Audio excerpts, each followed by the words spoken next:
ભાવનગરના મોતી તળાવ રોડ મંદિર પાસે રહેતા નિકુલભાઈ પ્રફુલભાઈ ઉર્ફે પપ્પુભાઈ મકવાણાએ તારીખ 2 માર્ચના રોજ હોસ્પિટલના બિછાનેથી ગંગાજળિયા પોલીસ સ્ટેશનમાં એવા મતલબની ફરિયાદ નોંધાવી હતી કે તેને ભરતભાઈ વાજાની દીકરી સાથે પ્રેમ સંબંધ હોય,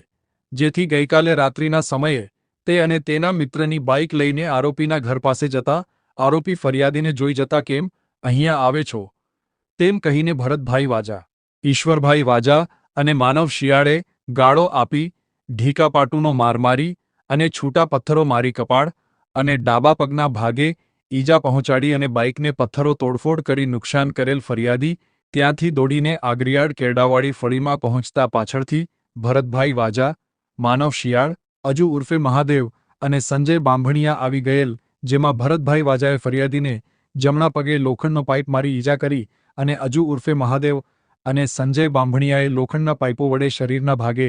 આડેધડ મારી મૂંઢ ઈજાઓ કરી તેમજ માનવ શિયાળે જમણા હાથની કોણી પાસે છરીનો ઘા ઝીંકી ઈજા કરી. આમ આરોપીઓએ એકબીજાની મદદગારી કરી હોવાની ફરિયાદ નોંધાતા પોલીસે આરોપીઓને ઝડપી લેવા તજવીજ હાથ ધરીને ઈશ્વરભાઈ રમેશભાઈ વાજા અને સંજયભાઈ કિશોરભાઈ બાંભણિયા નામના 2 આરોપીને ઝડપી લઈ આગળની કાર્યવાહી હાથ ધરી હતી.